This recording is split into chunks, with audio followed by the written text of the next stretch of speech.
6月7日，天气晴。这一天是我作为警察局文员的第一次真正意义上的出警。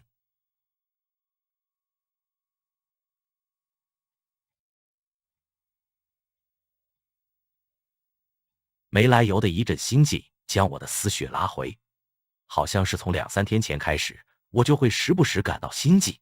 怎么了？李和峰面露疑惑，仿佛觉得街上空荡荡的很正常。先上车再说。今天是星期6，街上一点人都没有，你们不觉得奇怪吗？我们来的时候也不至于这么冷清。别大惊小怪的，最近暴力事件频发，政府不都让民众减少外出吗？反正已经不止一次了，估计又是哪个境外势力搞的鬼。这是刑警李和峰，是我的前辈，如他所说，最近暴力事件频发，人手有些不够，所以才会临时让我这种文员补上。在2人都配枪的情况下，足以压制绝大多数罪犯，除非对方也有枪。警官先生，能快一点吗？我买了今晚回魔都的机票，待会儿还要去商场买点东西。好的，女士，跟我们去警局做完笔录就行了。非常抱歉，打扰到了您的旅程。说话的女士名叫高鑫，是来香岛旅游的游客。至于我们逮捕的罪犯，名叫荀阳，延国人，本是高黎国通缉犯，偷渡来的香岛。今天还在一条没有监控的小巷子里杀了一个小男孩。不过那条巷子旁边正好有一家旅馆，高鑫当时正在旅馆里休息，并录下了荀阳行凶的过程。我们赶到的时候，他已经换了身干净衣服，并把带有血迹的衣服藏进后面的垃圾堆。是他要杀我，这里有监控的话，你们可以去看监控，这似乎是一种能让人变成疯子的病毒，你们可以找病毒专家，绝对能证明我的清白。我不明白那个孩子为什么到死都在笑，我姑且认为他是在不知情的情况下被一击毙命了。为这个孩子感到惋惜的同时，我在心里诅咒了一遍罪魁祸首。跟其他同事交接完工作，我们就离开了。不管怎么说，荀阳都是罪犯，终究要和我们走一趟。荀阳神情紧张，这更加印证了我的猜测，他在愧疚。我就是从釜山市出发的，我离开时那里已经变成了一片地狱，到处都是大笑的疯子在杀人，国家一定知道那里的情况，你们的领导难道就没有说什么吗？车辆缓缓停下，趁着等红绿灯的间隙，我从后视镜看了看。我们刚逮捕他的时候，他也是这么神神叨叨的。不要耍花样，照你这么说，岂不是丧尸病毒要爆发了？这种东西是不可能存在于现实的。就算有丧尸，以我们现在的军事实力，还是可以轻易解决的，只要它还是碳基生物。作为一名唯物主义者，我自然也不信丧尸之类的东西会出现。接下来，我看见了令我终生难忘的一幕：一名特警兄弟被一个断了只手的男人不断啃食手臂，鲜血淋漓。周围还有大笑的疯子在追赶其他的人。那些疯子说我这些天见到的暴力分子如出一辙。我希望在街上看到的是人，而不是暴徒。其实之前街上看不到人，我并没有感到多少不对。这是条老街，并不属于市区的范畴。再加上这几天有些人害怕被那些暴力分子波及，所以去了大陆还住在这里的人已经没多少了。和以往不同，这次同时出现了好几个暴徒，连防暴特警都栽在这里。李和峰没敢下车，我也没敢，因为这些暴徒真的很不对劲。哪有人会用自己的嘴硬生生撕咬对方的血肉？这种杀人方式恐怕也只有野蛮人了。但从暴徒的服装和发型来看，基本排除了野蛮人的可能。暴徒突然停下了动作，那名特警睁开了双眼，我从他的眼眸中看到了疯狂。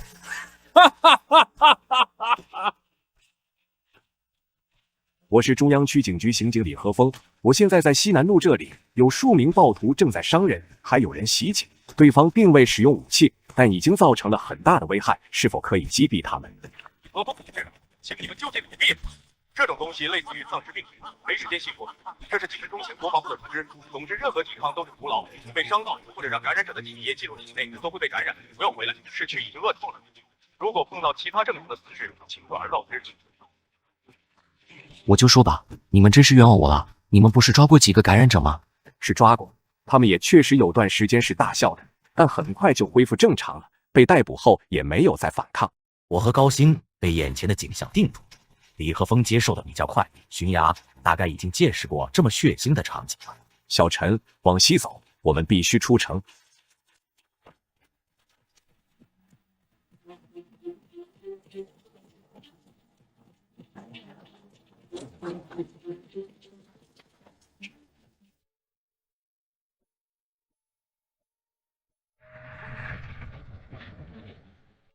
出城的公路已经堵塞，全都是逃难的人，他们也许来自市区或是其他地方。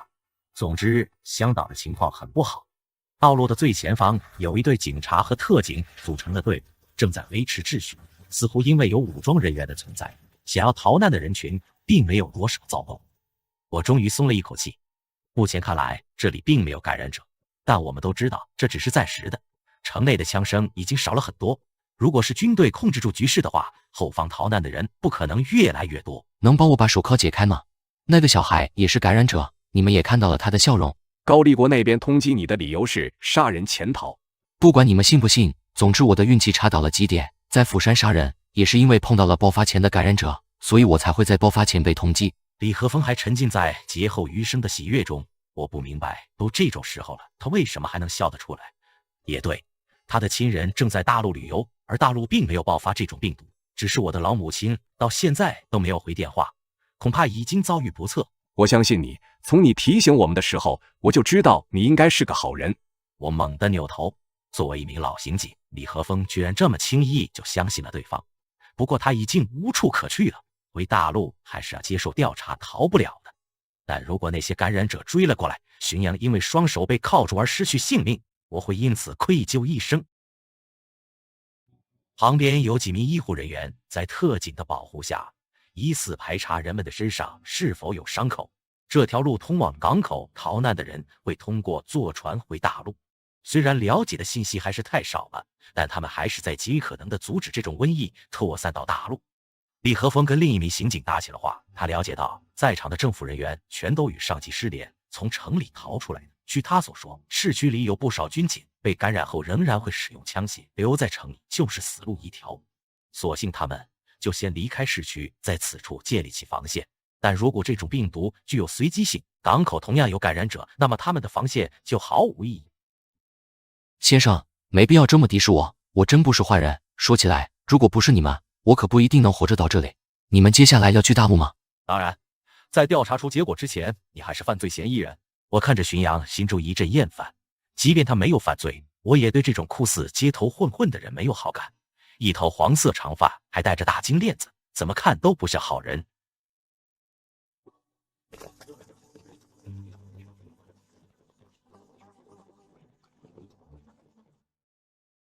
小陈，等会我就不去港口了，我打算留下来。我心中一惊，先前对他的不满顿时烟消云散。李哥，大陆一定会支援咱们的，这里也不差你一个人。你要是出了事，你的妻女怎么办？但我无法看着我的家乡沦落至此，即便我什么都改变不了，我也要尽力而为。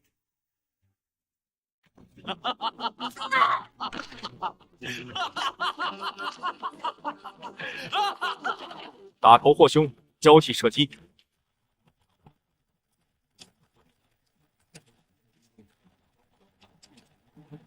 小陈，你先带他们走，跟着我。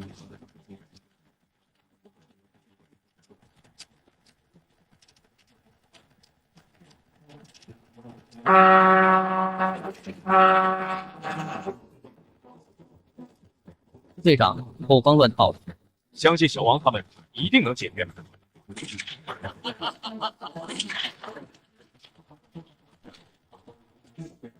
铁轨上有狙击手，我的子弹快耗光了，想跑的现在就逃命去，再不跑就没机会了。我有一颗手雷，可以引爆这里的汽车。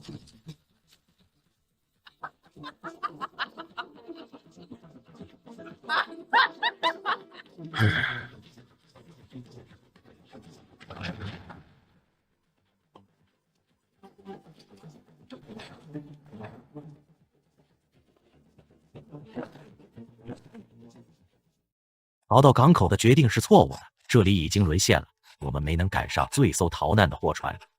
高兴李和峰以及那些特警，还有很多跟我们一起逃跑的人，都被那些疯子残忍杀害了。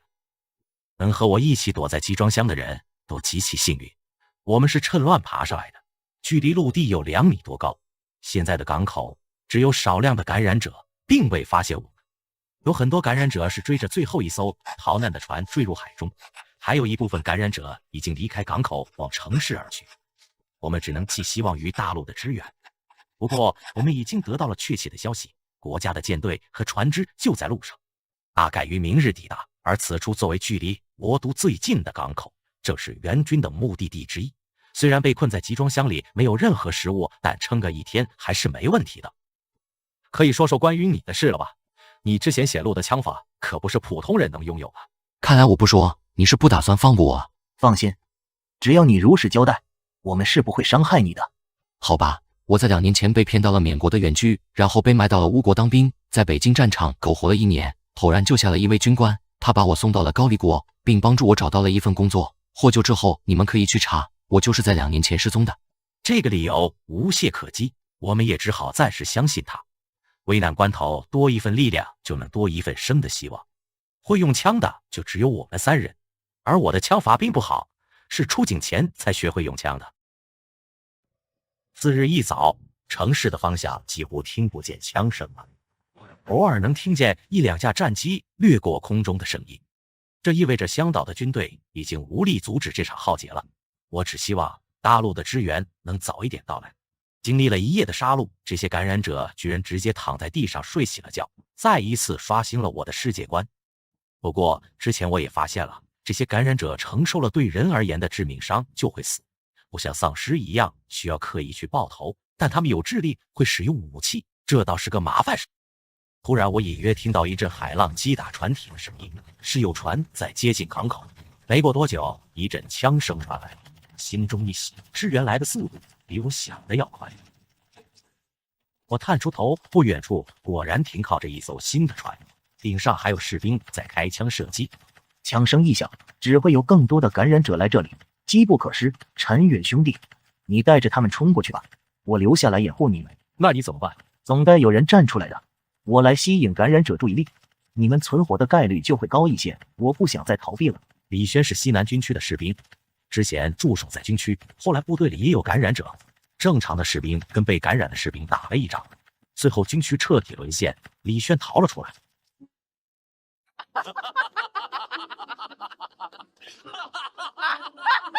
我看见一批感染者冲向船只，港口剩余的大部分感染者应该都在其中，但由于感染者拥有智商，所以肯定还有其他感染者没有被吸引过去。别犹豫了，看着眼前之人，我心中升起敬佩之意。我虽然是警察，却做不到无惧死亡，关键时刻我也会断后。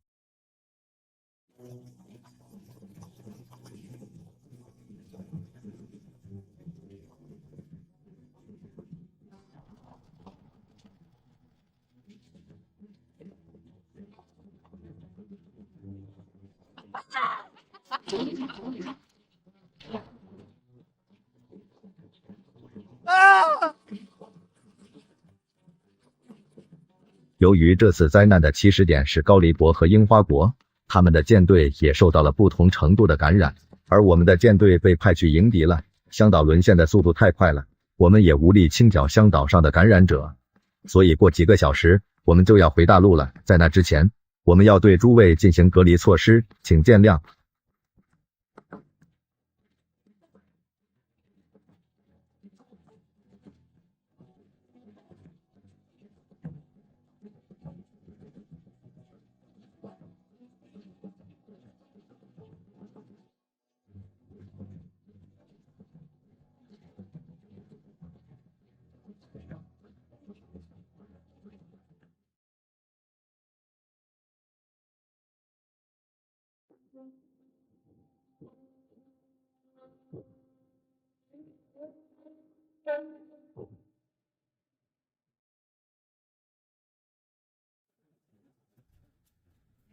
妈，你看我穿这身漂亮吗？贱人，你看看，你哪有一点学生样？打扮成这个样子，是不是早恋了？可是学校已经不管了，马上就要高考了，老师也希望我们能放松点。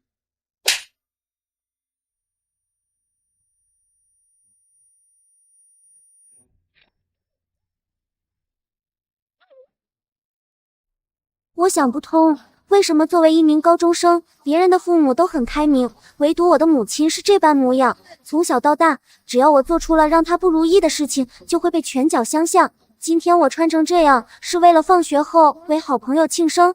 平时我还是很乖的，我明明只是想破例这一次而已。陈甜甜是毛豆一所重点高中的高3生，成绩在班里处于上游，长得好看，成绩又好，是别人家长口中所谓的别人家的孩子，但因为家境贫寒，所以常年被同学欺负，还有一个喜欢家暴的母亲，因此他也是一名抑郁症患者。不过他感觉到今天的毛豆和以往不同。宝，你脸没事吧？已经不疼了。对不起，我没能给你准备生日礼物。没事的，你能陪我庆生我就已经很高兴了。今天的消费我来买单。今天来的人怎么这么少？那是因为世界末日要来啦，大家都回去享受最后的时光了。如果真有世界末日就好了。你还真信什么世界末日啊？我逗你玩的。他不知道又被谁打了，脸跟猴屁股似的，哈哈哈！可惜王哥不舒服请假了，看不到这一幕。别玩了，快上课了。或许我早就该死了吧。这一刻，他真的希望世界末日会来。于他而言，活着似乎是一种痛苦。听说李强那些人又欺负你了，走，我带你去找老师。你是怎么这么多？他们怎么只欺负你，不欺负别人？你不能找自己问题吗？行了，赶紧把他带走，中午过了就放学了。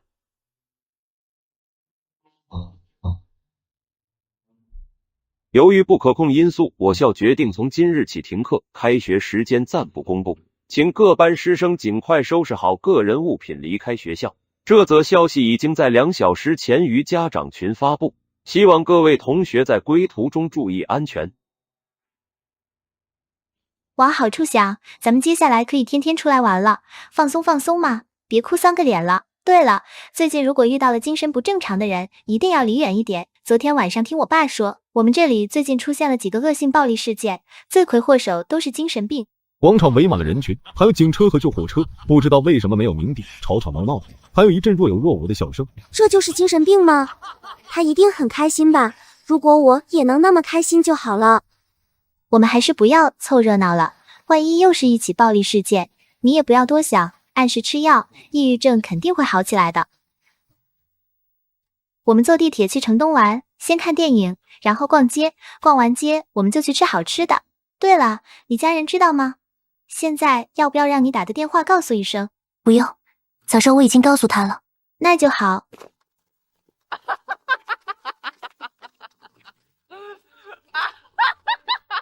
城西地铁站3号站点又出现了一起恶性伤人事件，快来人把他带走，人手有些不够了，希望能再增派一些人手。社会力气可真大啊，又封一个。地铁的人越来越多了，还好我们来得早，要是下一班车，我们估计只能站着了。你有没有觉得怪怪的？法治社会，以前1年都几乎见不到几次暴力事件，怎么最近却接二连三的出现？我也觉得怪怪的，外地人来咱们这打工确实苦，但每个月赚的钱，除去日常开销等消费，还能剩一些呢，不至于要死要活的吧？你说你身体不舒服，为啥不请假？1个月几个钱用得着这么拼吗？上午还好好的，现在就是感觉身体有点不舒服，让缓缓就好，估计是最近太劳累了。要不我帮你请假吧，少一个人也能发车。缓缓就好，缓缓就好，不用管我了。好吧，撑不住了就说一声。车上有一对情侣依偎在一起，看起来很甜蜜。此时，一个脸上堆满笑容的中年男子上了车厢，直勾勾盯着那名女生看。你看啥呢？可以让我玩玩这个贱女人吗？你他妈说什么？我说我想玩死这个婊子。你他妈找死！下一秒，他感受到胸前一股巨力，下意识后退，胸口的皮肉被扯得生疼。老东西，你干什么？妈的，那我就先玩死你。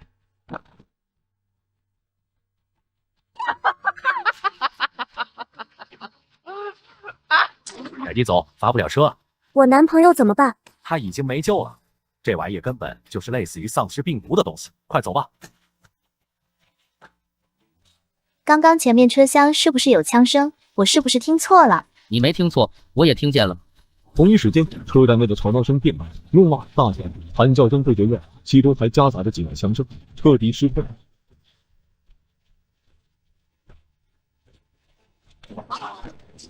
你干什么？当然是干你吧，是你自己把衣服脱了。还是我来？清醒点啊，我们是同事啊，你不能这样。姑娘们，不管前面发生了什么，我们都应该先离开这里。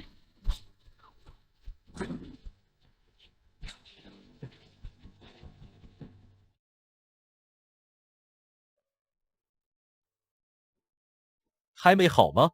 能不能快点？放心，紧急系统已经启动了，列车开不进来。咱这里距离两边的站点都有几公里的距离，如果没有特别大的声音吸引，那些疯子应该也不会跑过来。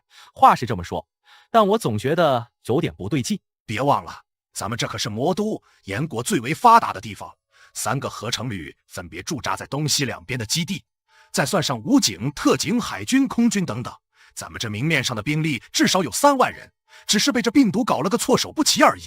我相信军方很快就能清理掉那些疯子。张武在说这番话的时候，脸色很不自然，显然他也不相信自己说的话，因为他亲眼所见这病毒具有随机性，那么军队肯定也会被感染。现在说这些，只是图个心理安慰罢了。爸，你在哪？快来救我！我不想死。妍妍别怕，你现在在什么地方？城西地铁站3号站点至4号站点之间的隧道。太好了，你们可以从4号站点出来，我们的防线距离地铁站很近，而且4号站点的感染者应该都被我们的枪声吸引走了。先不说了，我们马上要实施电子干扰，一定不要被感染者伤到。真的假的？我们是不是有救了？我爸是特警，他不可能说谎。那应该就没问题了，可以让他们下来吗？我们跑出去的话，难免会碰到感染者。不行，你也听到了，他在防线当中，是不可能派一批人冒险救我们的。好，那我们就从4号站点上去。既然防线已经建立起来了，那我们就先在这休息一会儿吧。大家都是先前徒步几公里才捡回一条命，去4号站点也要跑几公里。陈甜甜跪倒在地，脸色发白，身体微微发抖，这是抑郁症躯体化，精神濒临崩溃。而他的药在先前逃亡的时候不小心弄丢了。需要帮忙吗？没事，我只是太害怕了。这很正常，那些大人都无比恐惧，更别说他一个刚成年不久的高中生了。而他患有抑郁症，在如此环境下还没有崩溃，已经很厉害了。或者说他本就是一个内心坚强的人。现在能在这里避难的人都沾了些运气，大多数人也亲眼见到了地狱般的场景。不过其中也有一些人看上去依旧从容不迫，就比如那个穿着严实的男人和他身边的长发男，后者的眼神总是不怀好意。陈甜甜在这两人身上都感受到了恶意，不知从什么时候起，他便可以感知他人心中的善恶。而以往他接触的人中，绝大多数人都是内心善良的，但是就在先前，他感受到整个地铁站都充斥着庞大的恶意，无一例外都是感染者，这令他险些喘不过气。小姑娘，我叫李可雪，可以请你帮我个忙吗？陈甜甜一愣，不过眼前的女生并无恶意，反而给人一种如沐春风的感觉。什么忙？那个穿蓝衣服的女孩是你朋友吗？对。可以去劝劝她吗？其实有更好的去处。是恐怕不行，其他人不一定会同意。眼下最安全的地方就是4号站点上面的防线了。也是我考虑不周了。对了，请留意一下那2人，他们很可能是坏人。何以见得？我的直觉。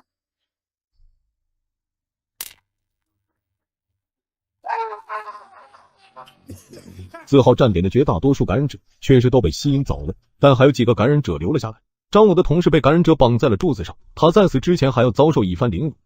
有4个感染者被吸引过去了，我先前看了一下周围，应该是没有其他感染者了。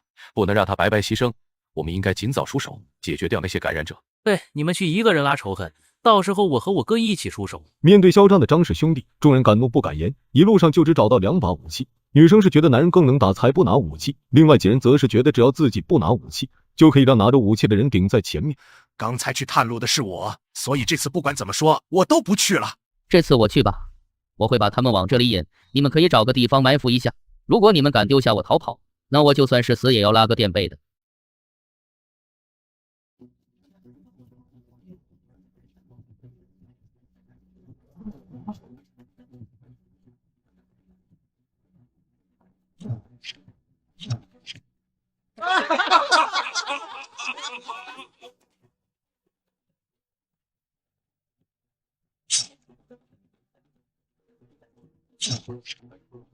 虽说感染者有智力，但他们在发现正常人并且没有任何阻碍的时候，还是会控制不住冲上去。给他一个痛快吧。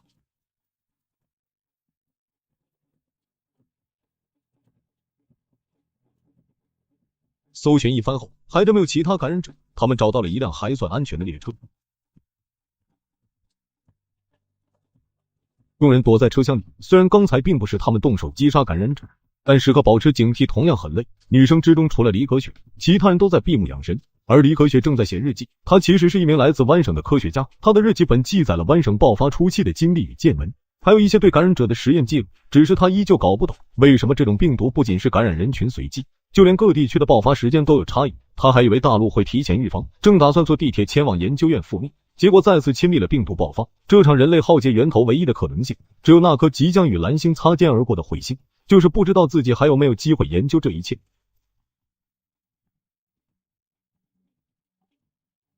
办的怎么样？全都乱套了，而且我感觉那个防线快要失守了。这么说的话，是不是无论我们做什么都不用顾及后果？理论来说是这样，全球随机感染，没有一个国家幸免。我不信军队能反攻，我知道你按耐不住了，但我们得先保证自身安全，所以咱们最好让那些人先冲出去，为我们开一条路。你把这橙汁拿过去，肯定有人要喝。我在里面加了些感染者的唾液，根本看不出端倪。我刚才发现了一瓶橙汁，我已经喝过了。你们有人要喝吗？女生之中无人回应，他们还沉浸在马上就能得救的幻想中，显然没人愿意去跟一个素不相识的男人间接性接吻。看来女士们都嫌弃我的口水，给我喝吧，我不嫌弃。没等张富贵开口，张武就迫不及待出声，既然没有女生要喝，他也不必谦让了。没事的，我们一定会没事的。外面的枪声变小了许多，那些感染者一定是被击败了。温言露出了一个勉强的笑容，尽管她也很害怕，但她还是在尽力安抚自己的好闺蜜。你们先在这里待着，我哥在上面探路，我去问问他怎么回事。我们用不用去找点武器防身？没必要，我们会保护你们，而且现在也找不到什么锋利的武器了。已经过去3分钟了，那人应该快转化了。好，等他开始攻击别人，咱们让他们先走后。我其实挺想尝尝那几个女人的滋味，可惜他们大概一个都活不了。只要能活下来，未来咱们兄弟俩再抓几个女人。为什么会这样？我劳碌了大半辈子，好不容易攒够了老婆本，还没有结婚，世界却变成了这副样子。张武哭着哭着就笑，就当众人以为他是压力过大导致精神崩溃时，他猛地扑向前面一人。你们快走啊，我们来断后。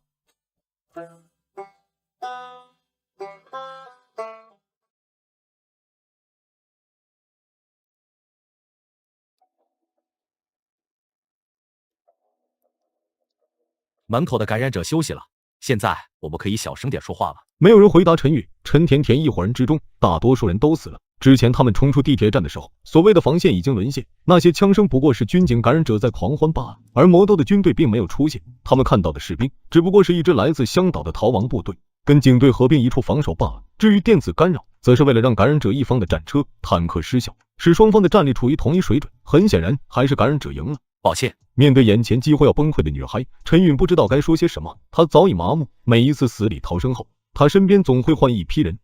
陈警官，能聊聊你的经历吗？还有意义吗？一定会有的。或许将来的某一天，有其他人到达此处，发现这本日记本呢。也对，那我便跟你讲讲吧。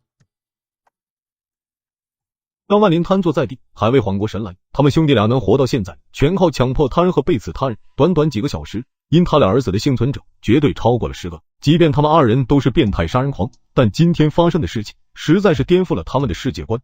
他还记得那个叫温妍的女孩被感染者抓住，先是凌辱了一番，然后被挂在了路灯上，而下方的感染者在放火，他们似乎想要把那个女孩活活烧死。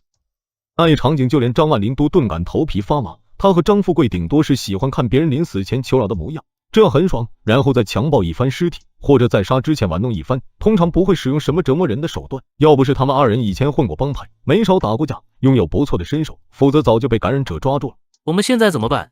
必须想办法离开这里，先找个袋子装点食物和水。我们一定要离开吗？这里有充足的食物和水。感染者会睡觉，就一定会进食，他们有智力，理论来说并非无脑的丧尸。你敢说等没有正常人之后，他们不会去找正常的食物吗？好像也是。我们生还的可能性并不低。我们来时的那辆车就在对面，没拔钥匙，电量我记得还有一大半，只要骑上车，我们就往偏僻的地方走。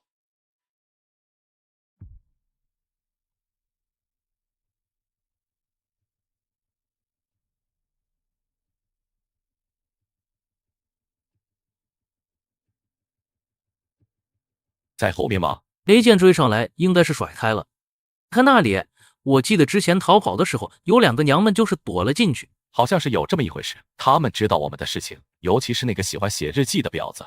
万一未来恢复秩序被发现就完蛋了，我们必须斩草除根。会不会已经感染了？不清楚，但稳妥起见，我们想个办法把感染者引进去吧。如此一来，即可高枕无忧。其实我也挺喜欢写日记的，只不过我的日记本不小心弄丢了。陈甜甜的眼眸恢复了些许清明。我的枪还剩1颗子弹，如果他们发现了我们，这颗子弹可以结束一个人的痛苦，我就不用了。或者你们可以选择去吃感染者的血液，让自己转化。那么您会如何选择呢？我既不想让子弹结束我的生命，也不想懦弱的转化。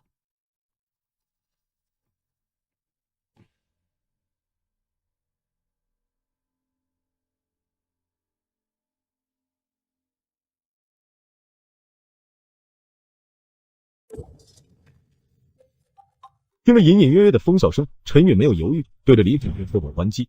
即便已经做好了准备，但要实行起来却如此困难。他突然觉得变成感染者也没什么不好的，至少天天都可以那么开心。他用沾了感染者血液的毛巾擦了擦眼睛，对他来说，成为感染者或许是一条救赎之道。他再也不会恐惧、担心、怕疼、哭泣了。张氏兄弟看见有越来越多的感染者在破窗，都露出了变态的笑容，因为他们透过窗户真的看见了里面还有幸存者。陈允叫来陈甜甜，把2只手绑在旁边的物体上，防止自己因为害怕而逃跑。如果不是找不到一把锋利的武器，他早就自尽了。他现在无法自尽，就算冲出去，还是会被感染者抓住，所以横竖都会栽在感染者手上。但他更不想变成那些疯子去伤害他人。窗户结构的材质是木头，所以感染者想要冲进来还需要一点时间。但陈甜甜转化成感染者也是需要几分钟的。陈允不希望他在转化前还遭受一番虐待。你还是学生吧？马上参加高考了，真可惜啊。我不在乎。放心，有我在，你不会被伤害的。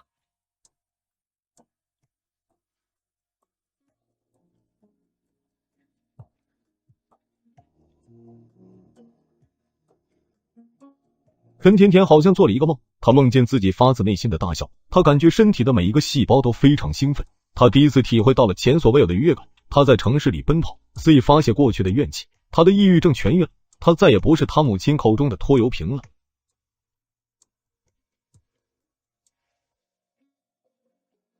回到家，妈妈做了一顿丰盛的晚餐，她激动地冲了过去。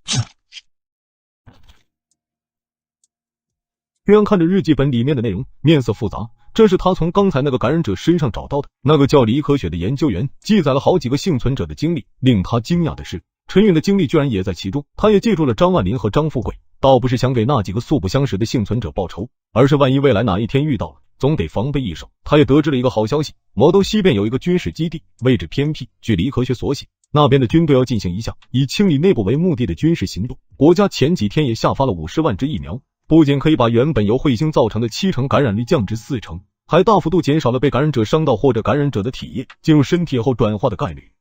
看着陈甜甜的尸体，心中凄凉感油然而生。这尸体的外貌形象和日记中陈甜甜的描述几乎相符。薛阳觉得病毒爆发，最惨的就是高中生和初中生，寒窗苦读多年，承载父母老师期望，最后却是这么个下场，一点福都没享受到。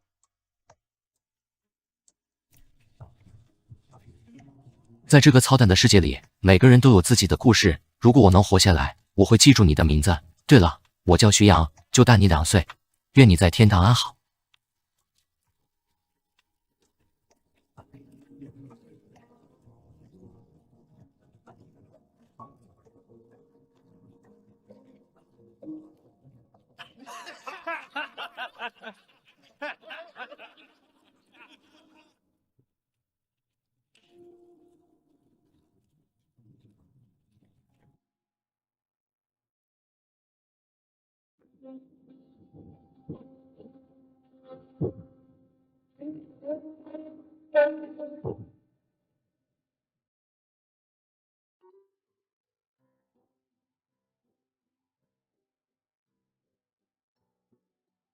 小林，最后收拾一下就可以下班了，辛苦你了。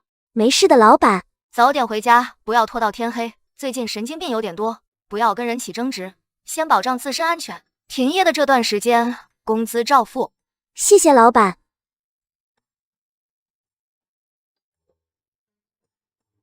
闭店后，林青靠在厕所门上抽着烟。今天可以很早就下班，但他并没有因此开心多少。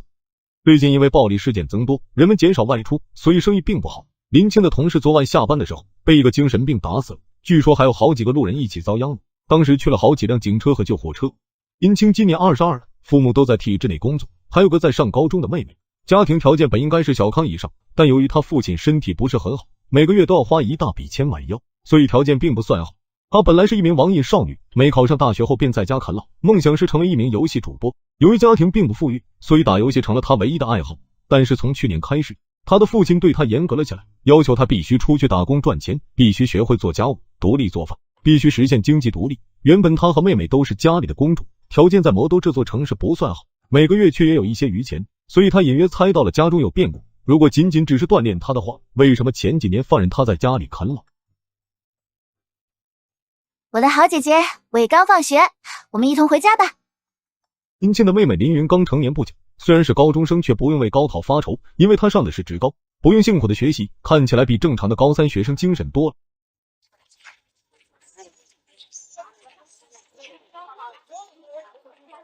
姐姐，我们别坐公交了，咱们走回去吧。这次假期挺长的，有段时间回不来了。我想去西边那片森林里走走，看一看难得一见的大自然。我想了想，走回家也不是不行，反正就2-3公里。虽然我很想回家打游戏，但在享受假期之前，逛一逛那片风景优美的林子倒也不错。那里普及了监控，几乎不可能遭遇歹徒。好，但你晚上要陪我打侠盗猎车手。没问题，我亲爱的姐姐，知道吗？其实我希望和1-2个最好的伙伴在安静的地方旅行，但是魔都太嘈杂了，包括这片森林。平时有很多人在这里游玩，而最近的人们都不太愿意出门，终于能让我来这里安静的逛逛了。我不明白，这鸟不拉屎的地方有什么好玩的？既没有能和外滩比肩的风景，也不像游乐场和动物园那样有意思，更不如待在家里玩侠盗猎车手。姐姐，你有喜欢的人吗？喜欢的人？你指哪种？情侣之间的那种喜欢？并没有，这些年确实有几个追求我的人，但都被我拒绝了。我的父亲时常教导我拥有责任心，并扛起家庭的负担。那些男人在我眼里都是没有责任与担当的男孩，我自然看不上。下一秒，我看到不远处一个人在朝我们招手。那个男生我见过，他经常出现在我妹妹身边，是个体育生。他叫陈维，据说在他们学校里风评不错，难怪先前闲逛的时候，妹妹会时不时看一眼手机，看他的样子，似乎喜欢陈维，而陈维好像也喜欢我妹妹，难怪凌云要挑选这么一个僻静的地方，是想让我吃狗粮啊。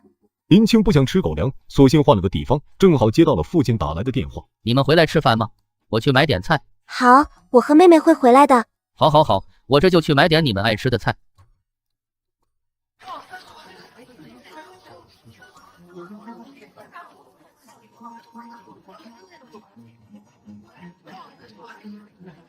奥林盯着货柜上的商品，有些犹豫。他清楚最近暴力事件的频发，潜意识告诉他应该多囤点吃的，但理智又告诉他不要乱花钱。想了想，他还是决定多买一些容易保存的食物。奥林离开了超市，但下一刻他在门口看见了匪夷所思的一幕：两个面容扭曲的警察正在努力制服一名女警。如果老林还年轻，他肯定会冲上前帮忙，但现在他只想快点回家，和老婆一起做晚餐，等晚上和2个女儿团聚。奥林家的客厅摆着一张全家福，他回到家的第一件事就是直奔全家福所在的位置。这是几个月前全家一起出去玩拍的，也是他最喜欢的一张照片。比起2个女儿小时候的样子，老林更喜欢茁壮成长后的他们。老婆，你怎么受伤了？你等着，我去给你找止血的东西。刚才在楼下被一个神经病咬了一口，已经报警了，但是来帮忙的路人似乎打不过那个神经病，我就先回来了，感觉很不安全。家里没有消毒液了，我下楼去买。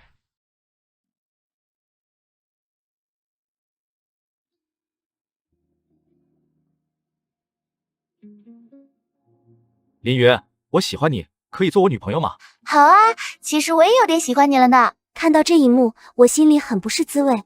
我很羡慕妹妹能在最无忧无虑的时候和喜欢的人双向奔赴，反观我的学生时期，并没有让我动心的人，至今也没有遇见一个值得托付的人。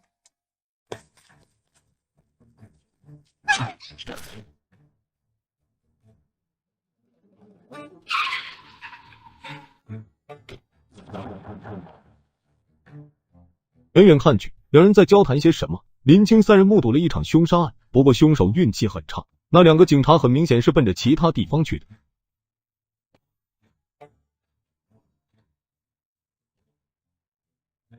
你们是干什么的？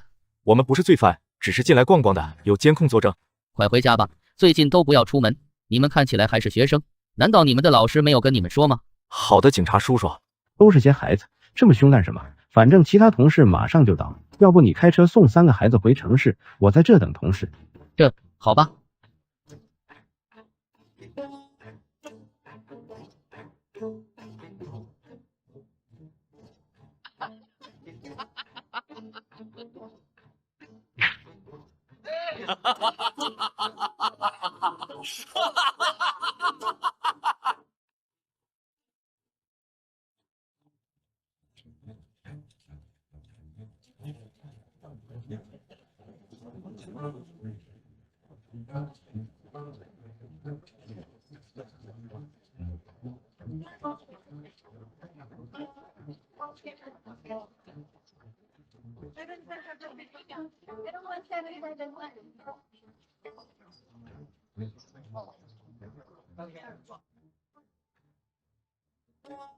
长官，防线已经部署妥当了。这次警备区除了一些身体不舒服的人之外，几乎是倾巢而出，魔都5个防线，每一个都有上千名警员防御和运输弹药。您为什么不去警备区的指挥室掌控全局呢？待在这里多危险！你觉得我们即将面对的是什么样的敌人？一群境外间谍。很抱歉，现在还没到部队发手机的日子，我并不清楚外面发生了什么。但我发誓，我既然选择跟您离开军区，就已经做好了殉国的准备。不管是多么强大的敌人，打就是了。我们的祖国不就是这么走过来的吗？你能这么想，我很欣慰。但这次不一样，人类恐怕要遭受重创。你们年轻人应该都知道丧尸吧？当然，我们要面对的就是这东西吗？比这要可怕得多。香岛、台省、高丽国、樱花国都已经沦陷了。然而，我到现在都没有得到任何有关这种病毒的细节，只知道个大概。这还是因为我担任了警备区的临时指挥官。你知道这是什么概念吗？2种可能，科学院对其的研究没有任何进展，或者就算公布研究结果也挽救不了人类文明。我更倾向于后者。如果我们留在军区，前2天会被注射疫苗降低感染率，0号智能机会将军区的所有人麻醉。经历过大爆发后，正常人会提前退出麻醉状态，并剿灭军区的感染者。国家如此举措，对病毒的研究不可能没有进展，但在人口密集的严国，城市的沦陷是注定的。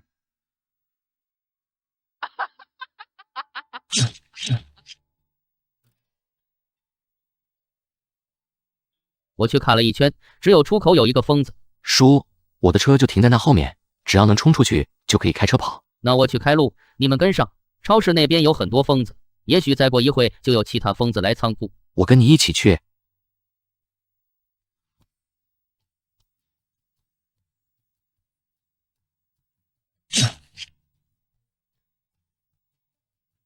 叔，你刚才真是太帅了。你也很勇敢，这次多亏了你的汽车，我们才能活下来。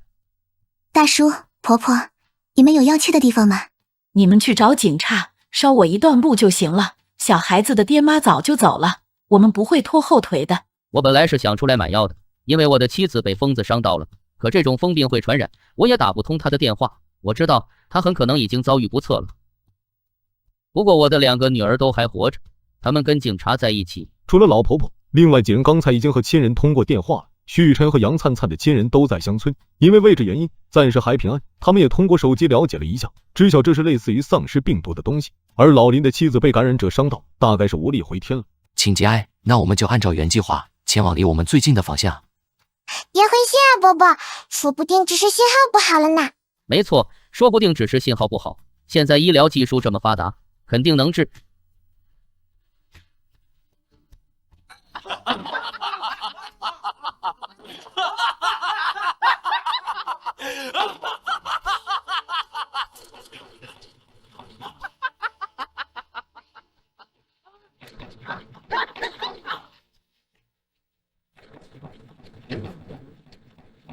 枪声和狂笑声不绝于耳，病毒是不久之前蔓延到警察局的。留守在这里的一些警员正在做最后的抵抗，目睹了昔日同事的自相残杀，这名带林青几人来警局的警察快要崩溃。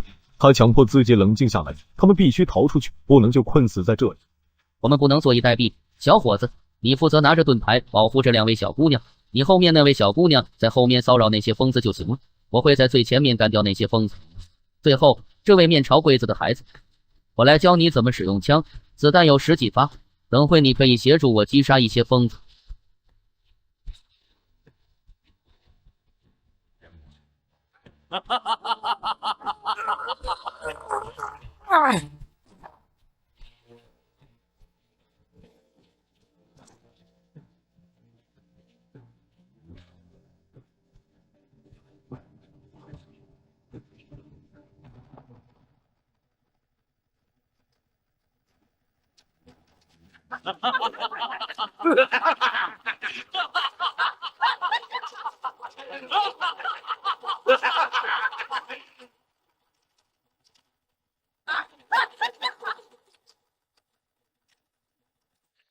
4号防线请求增援。警备区方向出现大量武装人员，这里是2号防线，请求支持，请求支援。我们用卡车铺了道路，暂时挡住了那些开车的疯子，让他们不要吝啬弹药。其他防线朝1号防线收拢，并将幸存者从1号防线护送到军区，速度要快。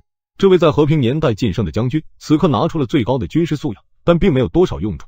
最大的威胁是那些开载具的感染者，以及警备区方面的武装感染者，还有相当一部分部队中的战士转化。除了1号防线被及时肃清，其他防线都已经乱成了一锅粥。还有些后悔在城市里布防了。事实上，就算他带着部队躲到郊区，仍然会经历一波自溶。即便侥幸肃清部队，那幸存下来的武装人员也难成气候。总部即将全面干扰魔都的信号，此举虽然削弱了警备区的感染者力量，但这会使防线无法被实时指挥。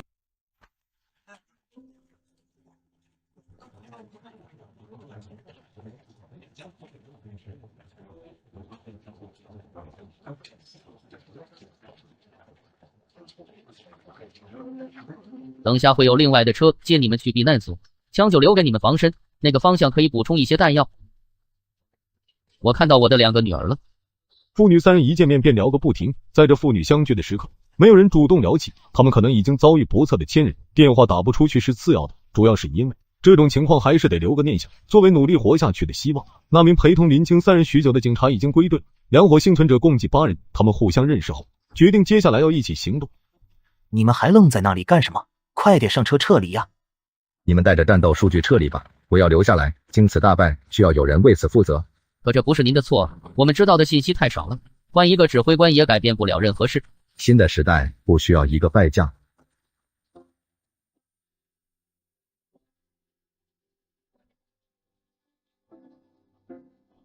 老林停下车，与徐雨辰相视一笑，难得找到一处几乎没有感染者的地方。难以置信，我们竟然活到了现在。3天前，他们跟着警方撤离，而用于运输幸存者的大巴车中混进了感染者。好在他们反应迅速，才捡回一条命。这几天又遭遇了几次惊险的逃亡，在拥有一批生存物资的同时，队伍里的8个人竟然没有1人伤亡，真是幸运。还好他们在逃亡的过程中获得了1辆救护车，否则在凑不出2个司机的情况下，太过危险。经历过多次战斗，就连王奶奶都学会用钢叉协助击杀感染者，除了小如云之外，其余人在求生这方面已经拥有了不小的默契。难得来到风景秀丽还安全的地方，以前被工作等事物束缚，认为无论多美的风景都能在手机上看到，如今却舍不得移开目光。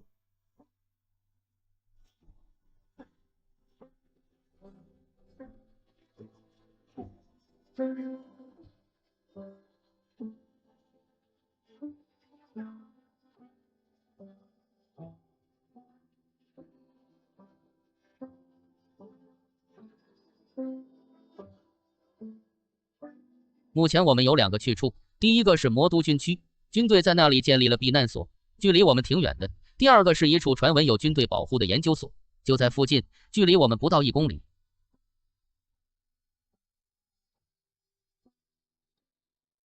当天，众人有惊无险地抵达研究所，这里的干净程度出乎预料，他们还以为这里会因为爆发过一场恶战而脏乱不堪。谢天谢地，终于有人来了。想必你们也是被传闻所骗，实际上当我抵达这里时，军队早就撤走了。众人拿着武器检查研究所的每一个地方，发现这里除了卢康，真的就没有其他幸存者了，连哪怕一丁点战斗痕迹都没找到，这让众人还以为病毒爆发只不过是一场噩梦。这里算是爆发后他们找到的最整洁的地方了。而林青不知道的是，卢康将会成为他生命中最重要的人。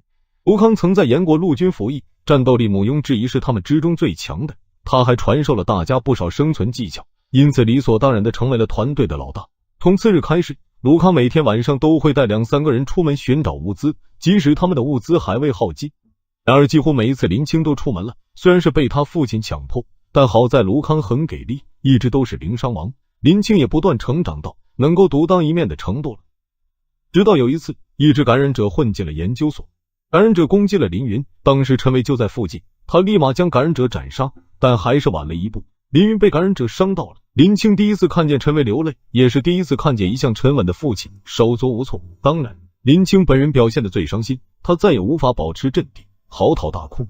这只感染者是在卢康和徐雨辰值守期间溜进来的，大家都没有怪他们。研究所这么大，难免会有漏网之鱼，但从那时起，每个人都随身携带武器。研究所位置偏僻，不代表完全没有感染者找过来。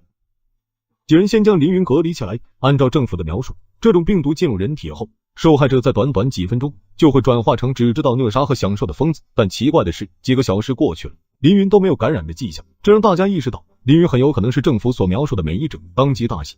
又过了1个小时，确认他没有任何异样后，卢康找来药物为他处理伤口。卢康哥哥真厉害，连包扎都会。卢康曾经当过一段时间的医疗兵，这点小伤自然能处理。林云姐姐也很厉害，竟然克服了病毒。原本紧张的氛围被小柔云缓解了些许，劫后余生的喜悦充斥着林云的脑袋。他还以为自己再也见不到父亲和姐姐以及他心爱的男孩。林云不知道自己是什么时候喜欢上卢康的，也许是日久生情，两人并肩作战了数日，早已有了羁绊。而林青有几次险些丧命，都是被卢康救下。在林青眼里，卢康就像是天神下凡，每一次都能护他周全。他对他不仅仅是感激之情，还暗生情愫。卢康长得帅，又能打，又聪明，又体贴，摄影技术也很好。在和平年代必然有一大群女生追求，现在就连林青都沦陷了，可见其魅力。但林青是不可能主动去表白的，况且末日之下，说不定哪天就死了。他不想让喜欢的人因为他的死亡而伤心。有一次，他们在一具士兵的遗体旁找到了一颗完好的手雷，在卢康的协助下，林青用那颗手雷炸死了几只正在睡觉的感染者。这是他第一次使用这么疯狂的武器，这种感觉就像在玩侠盗猎车手一样，区别是一个是游戏，一个是现实。而就在那一天，他们用光了所有弹药。值得一提的是，那天他找到了一个充电宝，一回来就给自己的手机充满了电，信号还在，他终于可以玩2天手机了。不过他还是第一时间向魔豆政府发送求救信号和有关免疫者的情报，能获救去避难所最好。他再也不想过担惊受怕的生活了。然而当卢康得知这个消息时，却是非常生气。你知道这会造成什么后果吗？如果救援真的来了，林云肯定会被抓去进行惨无人道的人体实验。正当林青在思考自己是不是错了时，他看见父亲正站在门口，似乎要跟他讲话。青青，来一下，我有些话想跟你说。老林看着自己的女儿，脸上露出了慈祥的笑容。乖女儿，你真是长大了。说完这句话，老林眼睛一酸，他其实并不希望自己的女儿受到威胁，他也想保护2个女儿一辈子，但没办法，他的时间不多了，必须要有人成长起来，才能在这个该死的世界活下去。你会怪我吗？不会的，爸爸，我知道您是在为我好，而妹妹还小，我应该扛起这个家的责任。看你这么懂事，我也就放心了。其实我已经时日无多了，我早已得了癌症，没有药物，我快撑不下去了。我希望你能照顾好你妹妹，最好不要让她知道这件事。等我死了，你就说我是被感染者杀死的。林青闻言如遭雷劈，如果是这样的话，那一切都变得正常了。他强忍着没有哭，他明白这个家很可能要失去唯一的顶梁柱，到时候他就是新的顶梁柱。没事的，我先前已经向政府发送了求救信号，我们有免疫者，他们肯定会来救我们的。宝宝别灰心啊，你一定能像凌云姐姐一样战胜病魔的。哈哈，谢谢小柔云。这么多天过去了，小柔云已经成为了团宠，没办法，这孩子太讨人喜欢了。怎么回事？是卢康，你们快跑，我不是他的对手。没错，他们俩都是我砍伤的。为什么要这样？因为你们贱！他妈的，为什么要发布求救信号？我们在这里无忧无虑的不好吗？林青，我们一起解决他。陈伟，你带着其他人先离开。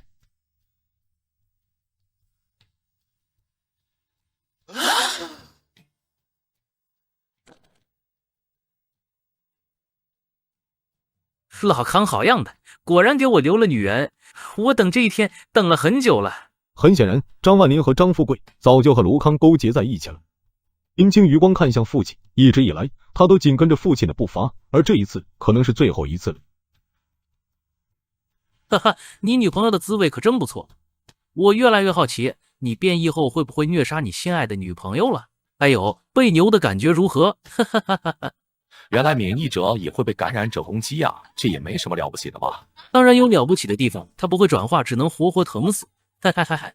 可惜我不小心把老林杀了，不然有更好看的乐子。怎么样？看着自己在乎的人痛苦的死去，是不是非常绝望？别担心，下一个就到你了，我会赐予你最刺激的死亡过程，知道吗？我就是因为心理问题被强制退伍的，本以为这辈子都无法释放我的本性，没想到末日来了，还让我遇到了他们2个知己，我感觉我要高兴死了。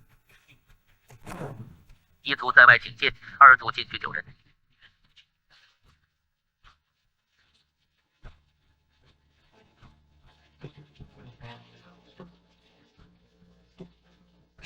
我在求求你，救救婆婆他们！